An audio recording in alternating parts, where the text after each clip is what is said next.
E aí galera, tudo bem? Tudo certo?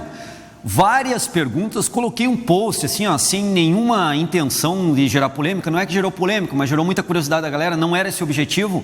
Foi um post que eu fiz no Instagram mostrando o meu treinamento, retomada dos exercícios e mostrando o stiff. Na verdade a minha técnica de execução não está primorosa, longe disso. Tem que melhorar algumas coisas. Eu diria bastante coisa que tem para melhorar na minha técnica do stiff, mas tem algumas coisinhas que estão andando bem. E nessa execução do stiff que entrou no Instagram, talvez você tenha assistido, talvez não, né? Eu fiz a pegada invertida na barra. O que é a pegada invertida? Com a barra aqui, mostrar para a galera. Qual que pega melhor aí, Jefferson? Essa aí? Ó, então eu fiz essa pegada aqui na barra, uma pegada invertida. E aí o que aconteceu? Muitas perguntas, e aí executei o stiff, né? A execução do stiff durante o exercício, e a ideia era mostrar o meu exercício, como é que eu estava executando, mas a pegada era essa pegada invertida. E aí o que aconteceu? Muitos seguidores do Treino em Foco perguntavam, pô, por que essa pegada invertida? Por que não uma pegada, por exemplo, pronada bilateral? Por que não uma pegada supinada bilateral, né? E aí nós temos alguns argumentos para ver e identificar qual a melhor pegada. Existe uma melhor pegada para executar um terra, executar um stiff, por exemplo, fazer uma pegada pronada bilateral, certo? Uma pegada supinada bilateral ou uma pegada alternada, uma pegada em pronação e a outra em supinação. Qual seria a diferença? Haveria uma pegada melhor do que a outra? Teria uma lógica melhor do que a outra nessas pegadas? Haveria uma condição de favorecimento de alguma forma ao exercício mudando as pegadas? É exatamente o que nós vamos discutir logo depois da vinheta. Nós vamos apresentar que existe sim uma lógica nessas pegadas. Depois da vinheta.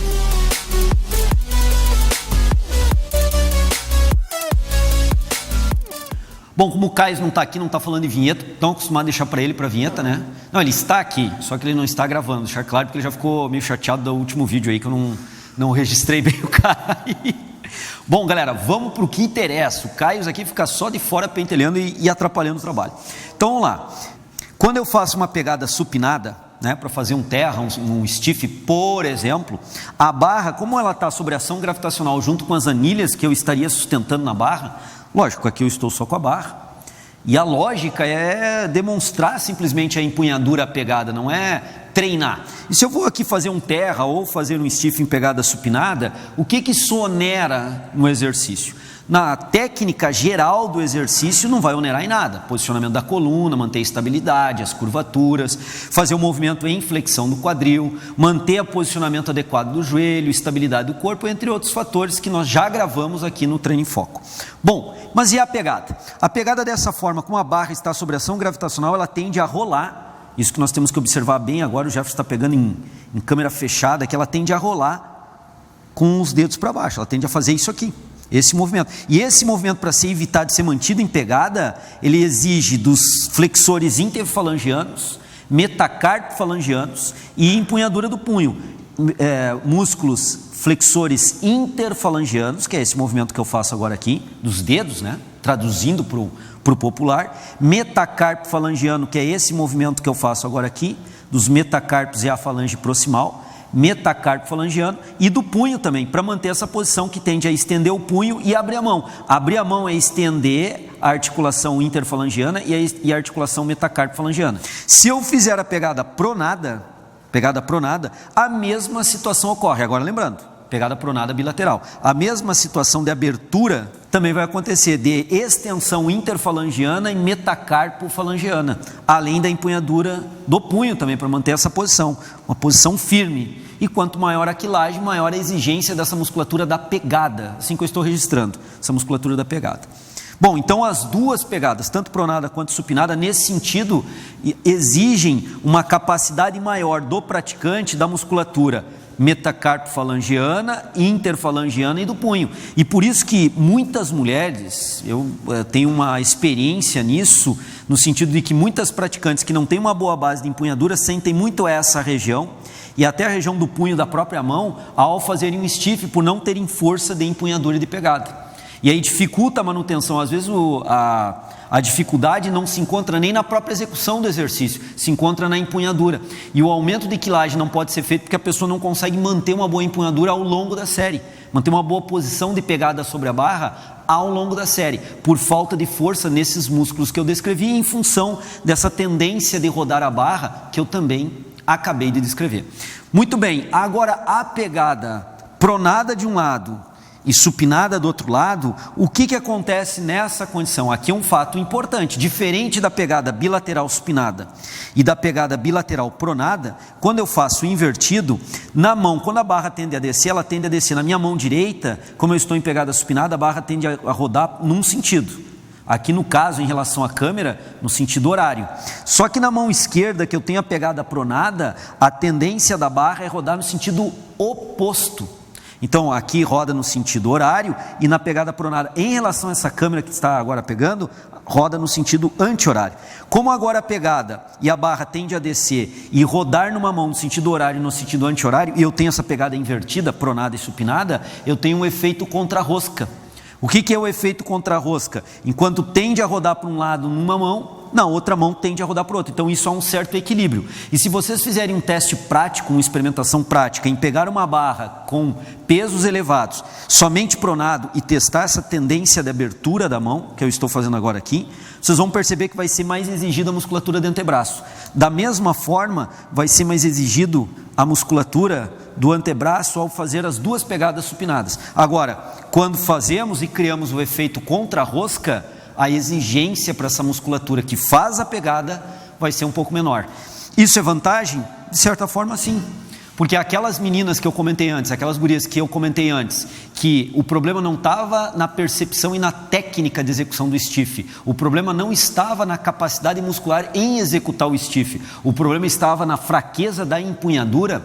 Ao fazer a empunhadura pronada e supinada e gerando efeito contra-rosca, eu consigo minimizar o estresse sobre essa musculatura e focar mais a execução do exercício em si na musculatura que nos interessa, na musculatura extensora do quadril, glúteo, isquiotibiais, e também nos paravertebrais, os eretores da coluna, para manter uma boa posição da coluna. No caso do stiff, que é o que eu venho exemplificando até agora. Então, respondendo aquelas pessoas, aqueles seguidores do Treino em Foco ficaram com essa dúvida, né? Será que nós temos uma vantagem em fazer esse tipo de pegada ou não? E nós estamos fazendo um ao vivo agora aqui também no Treino em Foco, para o Instagram do Treino em Foco, então a galera está acompanhando aí. Posso dizer que sim, há uma vantagem em fazer essa pegada alternada, pessoal. Essa pegada alternada ajuda muito a minimizar o estresse da empunhadura. Então, para quem que isso seria interessante? Sempre a que público se destina? Não é que tem que ser feito para todos. A que público seria interessante nós, profissionais de educação física, pensarmos em aplicar essa pegada? Naquelas pessoas que têm uma dificuldade maior de empunhadura. Aquelas pessoas que têm uma boa empunhadura, que querem também gerar um estresse na musculatura do antebraço e na empunhadura das mãos, nos músculos flexores interfalangianos e metacarpofalangianos, o ideal é fazer só pronado ou só supinado. Mas para as pessoas que têm fraqueza, que não conseguem manter bem essa posição, aí passa a ser interessante a pegada alternada e gerar o efeito contra-rosca. Então, efeito contra-rosca só ocorre quando? Ocorre quando eu faço essa pegada invertida, pronada de um lado, supinada do outro lado. E o cuidado também é não pegar sempre a mão direita pronada e sempre o lado esquerdo do corpo, né, a mão esquerda supinada. Então é interessante também a cada série inverter essa pegada para dar um equilíbrio nesse tipo de posicionamento. Então, respondendo aí aos seguidores do Treino em Foco, particularmente do Instagram, o pessoal do Instagram que estava perguntando tempo atrás aí sobre aquela posição, é justamente porque eu estou voltando a treinar, e voltando a treinar a musculatura da empunhadura sofreu muito, e naquele vídeo em particular que eu estou tentando ajustar a técnica, que como eu disse não está primorosa, tem que melhorar muito, para eu poder focar naquelas questões da técnica, eu resolvi fazer uma pegada alternada, efeito contra-rosca, e minimizar o estresse no antebraço e na empunhadura, para que eu, praticante, pudesse focar mais a minha concentração sobre em outros aspectos da técnica de execução do exercício. Essa é uma estratégia que pode ser usada por você que me assiste agora na prescrição dos exercícios para os seus clientes na academia, e se você é personal trainer, é uma boa estratégia para pensar para cada cliente de personal training que você tem. Tá ok, pessoal? Tá feito então a videoaula de hoje, mostrando aí algumas situações sobre as pegadas. Isso não encerra a discussão, longe disso, mas algumas situações sobre as pegadas. Quero agradecer, finalizando o vídeo, muito a você que tem compartilhado nossos vídeos, que tem comentado os nossos vídeos, que tem curtido os nossos vídeos aqui no YouTube. no Facebook, no Instagram.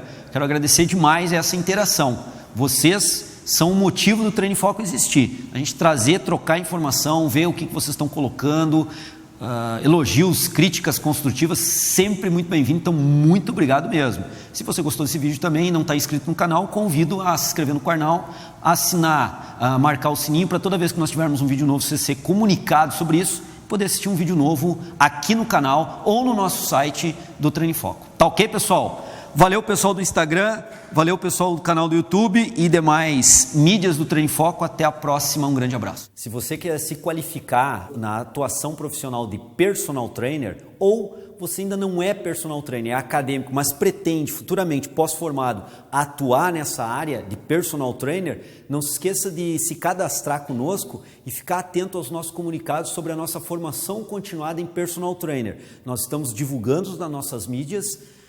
E aqui no canal do YouTube também você pode ver na descrição desse vídeo, entrar no nosso link e fazer uma matrícula, um pré-cadastro para receber informações do Treino em Foco a respeito de qualificação e aprofundamento profissional na atuação de personal trainer.